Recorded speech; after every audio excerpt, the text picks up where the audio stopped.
Assalamualaikum warahmatullahi ta'ala wabarakatuh.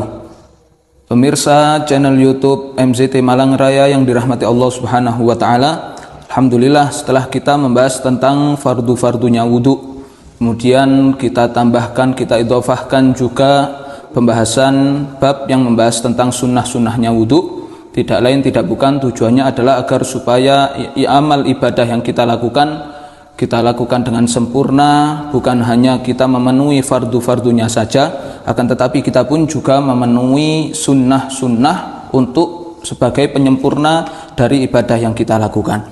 Kemudian selanjutnya daripada pembahasan toharoh, yaitu adalah perkataan muallif wa in kana alaihi janabatun min mujama'atin au khuruji maniyyin. Memang di dalam bab ini muallif tidak mengawalinya dengan bab mujibatul ghusl sebagaimana yang disebutkan di dalam kitab-kitab yang lainnya, akan tetapi muallif langsung mengatakan wa in kana alaihi janabatun min mujama'atin au khuruji maniyyin. Ini menunjukkan bahwasannya sesuatu yang mewajibkan seorang untuk melakukan mandi itu adalah junub, entah itu dengan dia melakukan hubungan suami istri atau dengan keluarnya mani, entah itu dia tidur atau dalam keadaan di bawah alam sadar atau dia dalam keadaan sadar. Maka di sini akan kita tambahkan pembahasan daripada kitab Safinatun Najah, yang mana di dalam kitab Safinatun Najah di sini disebutkan ada 6 hal yang mewajibkan seseorang untuk melakukan mandi, yaitu wa in kana alaihi janabatun min mujama'atin. Salah satu daripada maqasidut thaharah itu adalah al-ghusl bi dhammil ghain, yaitu sayalanul ma, isalatul ma ala syai'i badanan aw nahwihi bi niyatin amla, wa syar'an sailanul ma ala jami'il badani bi niyatin makhsusah. Maksud daripada mandi secara syariat itu adalah kita mengalirkan air ke seluruh badan dengan niat yang khusus. Dasar hukum atau dalil hukum diwajibkannya mandi, memang kewajiban mandi di sini bukanlah alat tarohi, yaitu tidak harus langsung kita melakukannya. Tidak wajib untuk kita langsung melakukannya, yaitu laisa alal faur, akan tetapi alat tarohi, yaitu boleh kita untuk menunda-nunda sampai kapan, yaitu bisa menjadi wajib mudhayyik atau wajib yang disempitkan, wajib ketika dia ingin melakukan sholat. Adapun dasar dalil hukum diwajibkannya mandi adalah firman Allah Subhanahu wa taala wa in kuntum junuban fattahharu. Apabila kalian junub fattahharu ay faghtasilu, yaitu mandilah. Bisa kita perhatikan di dalam ayat ini berbeda dengan ayatul wudu, yang mana Allah Subhanahu wa taala di dalam ayatul wudu menjelaskan tentang kaifiyah atau tata cara berwudu. Akan tetapi di dalam ayat ini Allah Subhanahu wa taala hanya memerintahkan kita untuk mandi saja tanpa menyebutkan tata caranya. Kenapa demikian? Sebagaimana Sayyidi Syekh Muhammad bin Ali bin Muhammad Ba'atiyah, beliau mengatakan annal ghusla minasyara'iil qadimah, bahwasannya mandi ini termasuk dari syariat-syariat umat terdahulu. Mereka orang-orang di sebelum adanya agama Islam, mereka ini mandi sama halnya mandi ketika mereka ini junub, entah itu karena setelah mereka melakukan hubungan suami istri ataupun karena keluarnya mani. Dan mandi ini termasuk daripada sisa-sisa syariatnya Nabi Ibrahim. Oleh karena itu Allah Subhanahu wa taala tidak menjelaskan tata cara mandi sebagaimana Allah Subhanahu wa taala menjelaskan tata cara wudhu di dalam Al-Qur'an.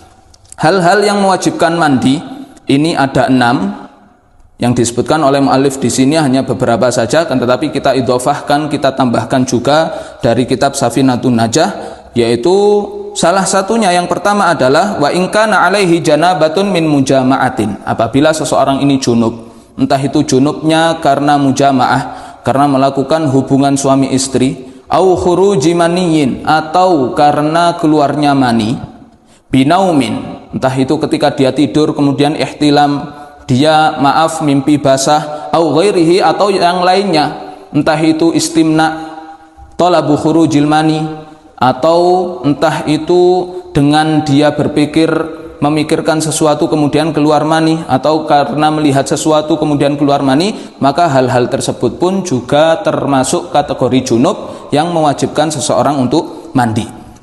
Yang pertama yaitu adalah al-janabah, atau di Safinatun Najah dikatakan ilajul hasyafati fil farji, masuknya hasyafah, masuknya ra'suz zakar atau kepala dari kemaluan laki-laki, fil farji ke farjul mar'ah, yaitu ke kemaluan perempuan, ilama yajibu ghusluhu fil istinja'i minal farji, ke area yang tidak wajib untuk dibasuh ketika istinja dari farajnya atau kemaluan seorang perempuan. Entah itu faraj yang dimaksud di sini bukan hanya jalan depan saja, akan tetapi entah faraj itu berupa kubulan dzalikal faraj au duburan, kubul atau dubur, walau bahimah wa mayyit, entah itu waliyadzubillah ketika seseorang ini itaul bahimah, dia mengumpuli bahimah dan memasukkan hasyafahnya ke farjul bahimah ataupun ke farjul mayyit, hal tersebut pun juga bisa mewajibkan dia untuk mandi walaupun tidak keluar mani. Walaupun tidak keluar mani, maka dengan hanya dia memasukkan ra'sud zakarnya atau memasukkan kepala kemaluannya ke farjul mar'ah, maka hal tersebut telah mewajibkan mandi, entah itu keluar mani ataupun tidak keluar mani. Dasar hukum daripada diwajibkannya mandi bagi orang yang melakukan hubungan suami istri adalah firman Allah, adalah sabda Rasulullah sallallahu alaihi wasallam, idal taqal khitanani au massal khitanul khitana faqad wajabal ghusl. Apabila bertemunya dua alat yang dikhitan. Di sini menunjukkan bahwasanya Rasulullah sallallahu alaihi wasallam memberikan bahasa yang sopan, yaitu mengibaratkan seseorang melakukan hubungan suami istri ini dengan bahasa bertemunya dua alat yang dikhitan. Yang dimaksud di sini adalah hasyafah ra'suz zakar atau kepala kemaluan dari seorang laki-laki, dan juga farjul mar'ah atau kemaluan dari perempuan. Au masal khitan al khitan, yaitu atau bersentuhan antara kemaluan laki-laki dengan kemaluan perempuan, faqad wajabal ghusl, maka hal tersebut ini bisa mewajibkan bagi keduanya, entah itu laki-laki dan juga perempuannya, diwajibkan bagi mereka berdua untuk mandi, entah itu keluar mani atau tidak keluar mani. Hanya dengan masuknya zakar ke farjul mar'ah, hal tersebut mewajibkan mandi. Di sini disebutkan bahwasannya wa in kana nasiyan au mukrohan au kana ala dzakari hirqatun katsifah bal walau kana fi qasobah, entah itu dia dalam keadaan sadar ataupun tidak sadar, entah itu dia dalam keadaan lupa ataupun dia dalam keadaan terpaksa, atau seandainya saja di zakarnya atau di kemaluan laki-lakinya itu ada khirqah, atau yang bisa kita sebut zaman sekarang ini dengan alat kontrasepsi, maka hal tersebut pun ketika masuknya kadar ukuran kepala zakar, hal itu bisa mewajibkan mandi. Ini adalah yang pertama dari hal-hal yang mewajibkan untuk mandi. Au mujama'atin au khuruji maniyin binaumin au ghairihi. Khurujul mani, keluarnya mani, ini juga termasuk salah satu hal yang bisa mewajibkan mandi. Entah itu dia dengan melakukan hubungan suami istri, ataupun dengan dia melihat sesuatu yang bisa membangkitkan syahwatnya, atau dia mungkin mendengar sesuatu yang bisa membangkitkan syahwatnya, atau mungkin dia memikirkan sesuatu yang bisa membangkitkan syahwatnya kemudian keluar mani, maka hal itu juga bisa mewajibkan bagi dia untuk mandi. Nah, di sini keluarnya mani entah itu laki-laki dan perempuan, karena mungkin kita kembali lagi kepada sesuatu hal-hal yang mewajibkan untuk mandi, yaitu ada 6, yang 3 ini mushtarakun bainar rajuli wal mar'ah. Kedua jenis manusia laki-laki dan perempuan mereka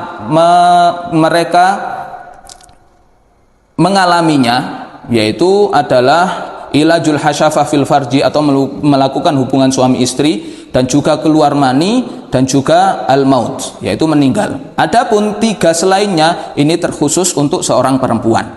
Wa khurujul mani, keluarnya mani ila kharijil hasyafati minadz-dzakari fi halati naumi awil yaqadah. Keluarnya mani ke batasan luar dari hasyafatur rajul, dari kepala kemaluan seorang laki-laki, entah itu dia dalam keadaan tidur atau dalam keadaan yaqadah, dalam keadaan sadar. Adapun seorang perempuan adalah keluarnya mani apabila perempuan tersebut bikir atau perempuan tersebut perawan, maka dengan keluarnya mani tersebut ke zahirul farj, yaitu ke area luar kemaluan perempuan. Wa in kana thayyiban fa bi buruzi ila ma yadharu minha inda julusiha alal qadamain. Adapun ketika seorang perempuan tersebut adalah perempuan yang thayyib atau bisa kita katakan seorang janda, maka di sini keluarnya mani sampai ke batasan yang wajib dibasuh ketika dia duduk untuk qadhaul hajah, maka mani tersebut mewajibkan dia untuk mandi. Adapun syarat keluarnya mani yang mewajibkan untuk mandi adalah ayyakunal khariju maniyan, hendaknya yang keluar itu adalah mani. Nanti akan kita bahas apa saja air-air yang keluar dari kemaluan seorang laki-laki atau perempuan. Ayyakuna maniyan li syakhsi nafsihi, maninya diri sendiri, al khariju minhu awwala marrah, yang keluar pertama kali, min tariqil mu'tad, dari jalan sebagaimana mestinya, yaitu dari zakar ataupun dari farjul mar'ah. Walhasil kita harus mengetahui apa definisi pengertian daripada mani, ciri-ciri mani itu apa, karena ada 4 air yang keluar dari kemaluan seorang laki-laki, yaitu yang pertama adalah al-baul, kencing sebagaimana kita mengetahuinya. Kemudian yang kedua adalah mani. Apa itu mani? Definisi daripada mani, sehingga ketika kita keluar sesuatu dari kemaluan kita, ini kita hukumi mani atau bukan mani, karena ada sisi kesamaan antara mani dengan cairan yang bukan mani. Oleh karena itu, di sini kita harus mengetahui apa itu mani.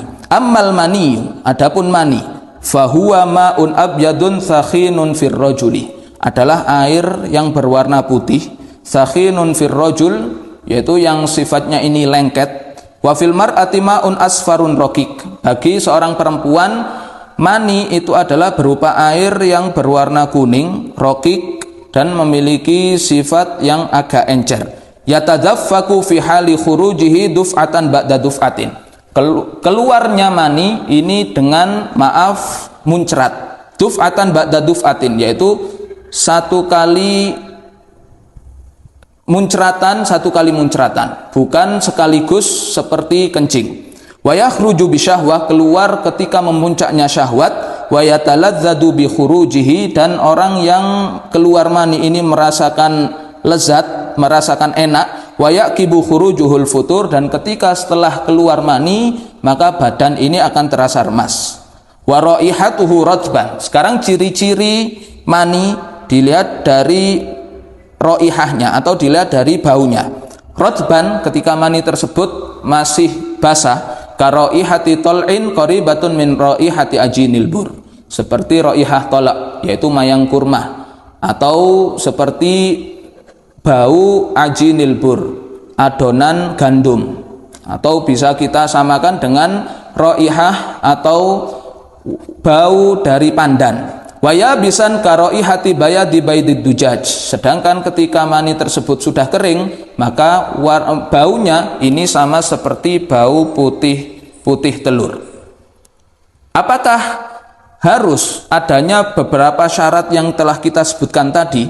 Maka di sini para ulama pun memberikan ciri-ciri atau memberikan hal yang mana hal tersebut bisa kita ketahui, bisa kita pastikan bahwasanya itu adalah mani. Wa yu'rafu bi sifatin wahidah min sifatin thalathah. Sebagaimana Al-Imam Ibnu Ruslan beliau mengatakan wa yu'raful maniyu bil ladzatihin. Yang pertama, mani bisa diketahui dengan keluarnya dengan merasakan rasa enak. Khurujihi warihi tal'in au ajin, yaitu ketika keluarnya dan baunya dilihat dari segi baunya. Oleh karena itu, hanya dengan adanya salah satu dari 3 sifat ini, tiga ciri-ciri ini, maka bisa dipastikan bahwasanya yang keluar itu adalah mani. Yang pertama adalah tadaffuquhu, yaitu keluar dengan muncrat. Atau misalkan kita tidur tidak merasakan hal tersebut, kita bangun-bangun kemudian ada cairan atau merasa basah, maka kita ragu-ragu itu mani atau apa. Maka di sini ketika kita mengetahui ada salah satu dari tiga sifat ini, maka bisa dipastikan itu adalah mani yang mewajibkan kita untuk mandi. Ini yang pertama, keluar dengan muncrat. Waladzah bi khurujihi, dan merasakan enak ketika keluar mani. Warihin kama taqaddama bayanuhu, dan juga bisa kita lihat ciri-cirinya dari bau air yang keluar dari zakar, bau air yang keluar dari kemaluan tersebut. Ketika baunya itu sesuai dengan bau atau hampir sama dengan bau putih telur, atau sama seperti bau ajinil bur, yaitu adonan gandum, atau sama seperti bau mayang kurma, atau kita samakan di Indonesia ini seperti bau pandan, maka bisa dipastikan itu adalah mani yang mewajibkan bagi seseorang untuk mandi. Maka konsekuensi apabila itu adalah mani, mewajibkan untuk mandi dan tidak harus dibasuh atau dicuci atau disucikan pakaian yang terkena mani tersebut. Karena di dalam mazhab Imam Syafi'i, mani hukumnya adalah suci. Ini yang pertama atau yang kedua dari air yang keluar dari zakar, dari kemaluan seorang laki-laki ataupun perempuan. Yang ketiga itu adalah madhi. Apa itu madhi? Wa huwa ma'un abyadun raqiqun lazjun yakhruju 'inda syahwa bila syahwatin wa la yatadaffaq hala khurujihi. Yaitu madhi itu adalah air yang putih, yang raqiq, yaitu encer. Lazjun yakhruju inda syahwah, keluar ketika syahwat, bila syahwatin kamilah, tapi bukan puncak daripada syahwat. Wala yatadaffaqu hala khurujihi, dan tidak muncrat ketika keluarnya. Wala yaqibu futur, dan tidak mengakibatkan lemas ketika setelah keluarnya. Itu dinamakan dengan madhi. Maka hukum madhi dan juga wadhi yang terakhir ini adalah ma'un abyadun sakhinun kadirun, air putih yang kadir, yaitu yang pucat, la raihata lahu yakhruju akibal baul, yang keluar setelah kita kencing atau ketika kita merasa kecapean, setelah kita olahraga atau setelah kerja merasa capek kemudian tidur, ternyata keluar air merasa basah, baunya pun tidak pesing, baunya pun tidak sama dengan bau-baunya mani, maka bisa dipastikan itu adalah wadhi. Adapun madhi dan wadhi ini hukumnya adalah najis, tapi tidak wajib untuk mandi. Maka apabila kita bangun dari tidur, kemudian kita ragu-ragu, ini yang keluar madhi, wadhi atau mani, maka kita memilih salah satu di antara tiga hal ini, sebagaimana disebutkan, wa man yashukku hal maniun dhahara au huwa madhyun baina daini khayyira. Barang siapa yang ragu-ragu, ini yang keluar mani atau madhi, maka dia memilih salah satu dari keduanya. Kalau dia memilih itu adalah mani, maka wajib bagi dia untuk mandi dan tidak wajib untuk mengganti pakaian yang terkena mani tersebut. Adapun ketika dia meyakini bahwasannya itu adalah madhi atau wadhi, maka tidak wajib bagi dia untuk mandi, hanya dibasuh saja karena hukumnya adalah najis, dan juga wajib bagi dia untuk mengganti pakaian yang terkena madhi atau wadhi tersebut. Ini adalah konsekuensi hukum yang diberlakukan kepada mani dan juga madhi dan wadhi. Ini yang kedua dari hal-hal yang bisa mewajibkan seseorang untuk mandi.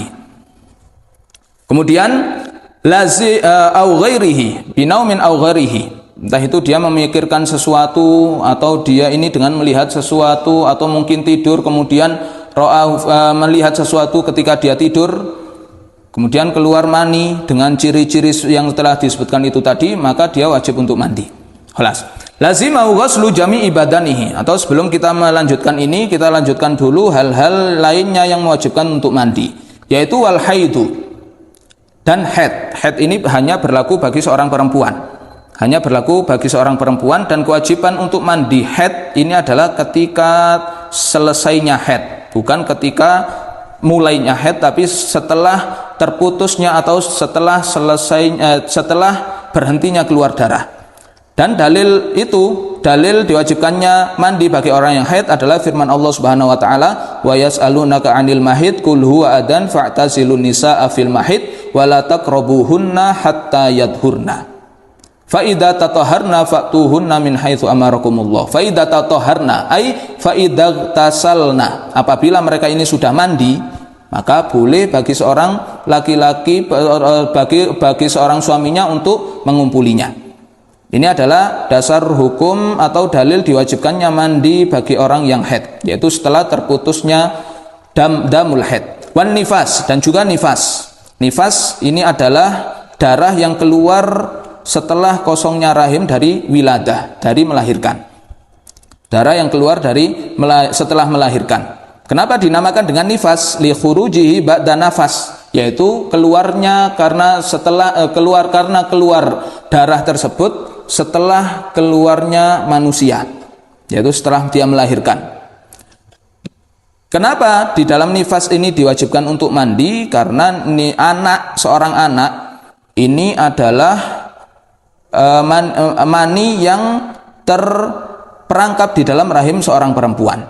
Li'anna damu haidin mutajammi' wa yakhruju ba'da faraghi rahim wa qabla mudhi 15 yauman. Yaitu dinamakan dengan nifas apabila darah tersebut keluar setelah keluarnya anak dan belum berselang 15 hari. Apabila setelah keluar anak kemudian sampai 15 hari belum keluar darah sama sekali, kemudian setelah 15 hari keluar darah, maka darah yang keluar setelah 15 hari itu dihukumi haid baru.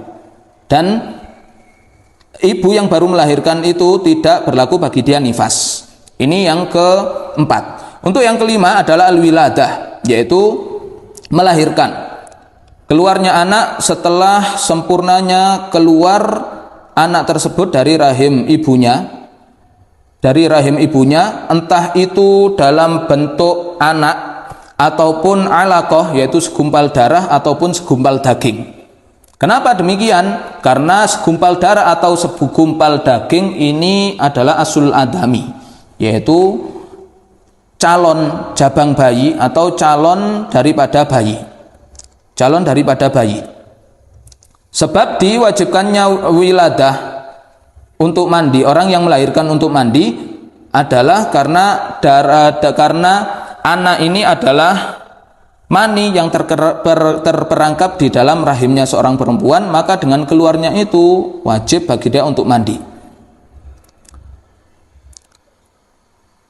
Wa yathbutu lil alaqati min ahkamil wiladah. Apa yang diberlakukan kepada di dalam hukum-hukum wiladah, entah itu dari kewajiban mandi, entah itu dari fitrus shaim, yaitu batalnya puasa seseorang, atau dinamakan darah yang keluar setelahnya itu nifas, ini berlaku bagi alaqah, bagi segumpal darah ataupun segumpal daging, karena itu adalah aslul adami. Kecuali anak yang disebut dengan sikit, yaitu anak yang keguguran, atau anak yang dinamakan sikit ini adalah al-walad al-kharij, anak yang keluar sebelum waktunya, atau bisa kita katakan prematur. Ini ada hukum tersendiri, yaitu ada hukum tersendiri yang mana hasil ringkasan daripada hukum tersebut, apabila anak tersebut ada tanda-tanda kehidupan, maka hukumnya sama dengan orang yang besar. Sebagaimana disebutkan di dalam 3 bait, as-siktu kal kabiri fil wafati in dhaharat amaratul hayati. Sikit, yaitu anak yang keluar sebelum waktunya, ini dihukumi seperti orang yang besar, yaitu wajib untuk 4 hal. Salah satunya adalah mandi. In dhaharat amaratul hayati, apabila nampak tanda-tanda kehidupan, yaitu keluar, dia bergerak atau keluar dari rahim ibunya, kemudian dia menangis, kemudian meninggal, maka hal tersebut dihukumi sama seperti orang yang besar. As-siktu kal kabiri fil wafati in dhaharat amaratul hayati au khufiya wa khalquhu qad dhahara famna salatan wa siwaha atabara. Au khufiya, atau tidak ada tanda-tanda kehidupan tapi ada tanda bentuk daripada anak ini sudah berbentuk, sudah ada kepalanya, tangan, kaki, ataupun bentuk daripada manusia pada umumnya, maka di sini tidak wajib untuk disolati, yaitu tidak boleh untuk disolati. Ketika keluar sudah meninggal, tidak harus untuk disolati, tidak wajib untuk disolati. Au khufiya wa khalquhu taqad zahara famna salatan wa siwaha tabara. Adapun yang lainnya ini tetap diwajibkan. Aw ikhtafa syai'un wa fihi lam yajib syai'un wadafnu thumma satru qad nudib. Adapun apabila tidak ada tanda-tanda kehidupan dan juga tidak ada tanda-tanda bentuk daripada manusia, masih belum berbentuk manusia, maka di sini tidak diwajibkan sesuatu apapun, akan tetapi sunnah untuk kita sater, yaitu kita kafani kemudian dikuburkan sebagai bentuk ihtiram kita kepada calon manusia. Ini adalah hukum yang berlaku bagi sikit, yaitu apabila keluar dari rahim ibunya ada tanda-tanda kehidupan, maka wajib untuk dimandikan, ataupun sudah berbentuk maka di sini pun juga wajib untuk dimandikan. Untuk yang terakhir yaitu adalah al-maut, mati ini berlaku bagi laki-laki ataupun perempuan. Bimufaraqatir ruhi al-jasad, wajib mandi bagi orang yang muslim ghairu syahid, yang mana dia ini bukan orang yang mati syahid, yaitu syahid dibagi menjadi 3. Ada syahidud dunya, orang yang syahid dunia, yaitu orang yang berperang tapi bukan karena il kalimatillah, bukan karena untuk menegakkan agama, tapi karena untuk mendapatkan ghanimah dan lain sebagainya. Ataupun ada syahidul akhirah, yaitu orang yang mati syahid entah itu karena dia thalabul ilm, atau karena dia sakit perut, atau dia karena hal-hal yang lainnya, yang mana dia mendapat di dunia masih dihukumi hukum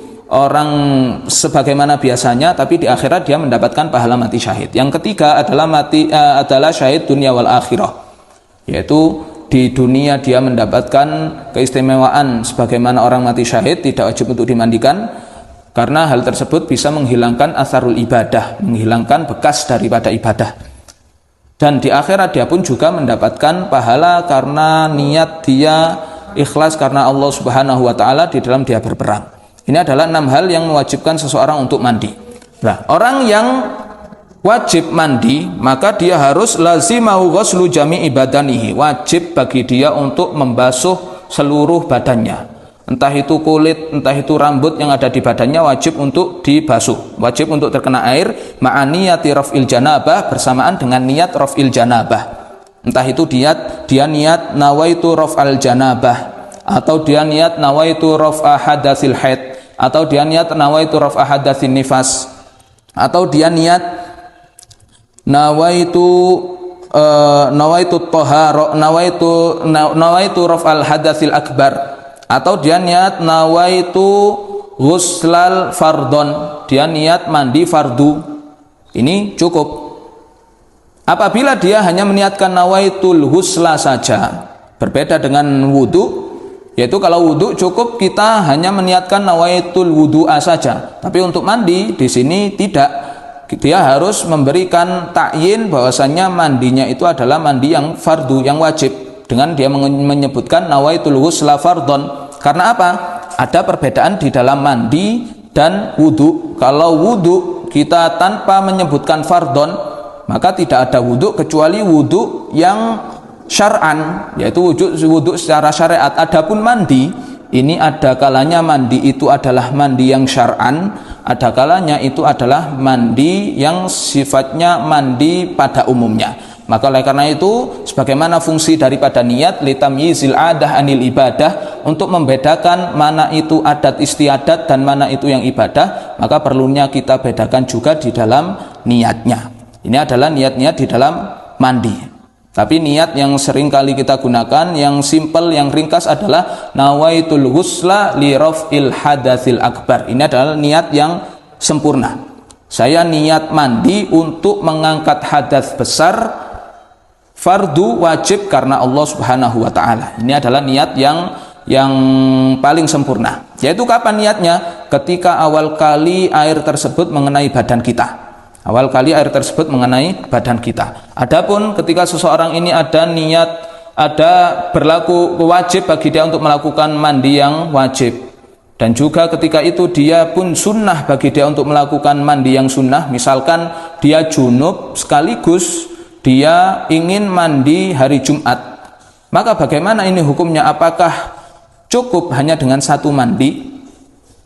Disebutkan di dalam Mandhumah Sofatus Sufat bahwasannya wa inna wa fardan wa naflan hasala aufa bikulli mithlahu tahassala. Yang seperti ini karena taharah ini sifatnya adalah yang kecil berada di bawah yang besar, maka di sini pun juga sah seperti itu. Ketika dia hanya mandi satu kali saja dengan dua niat, saya niat mandi wajib untuk mengangkat junub, hadas junub, ataupun juga dia saya niat mandi sunnah Jumat. Hanya dengan satu mandi saja dengan dua niat, maka hal tersebut dua-duanya mendapatkan pahala dan dua-duanya dianggap sah.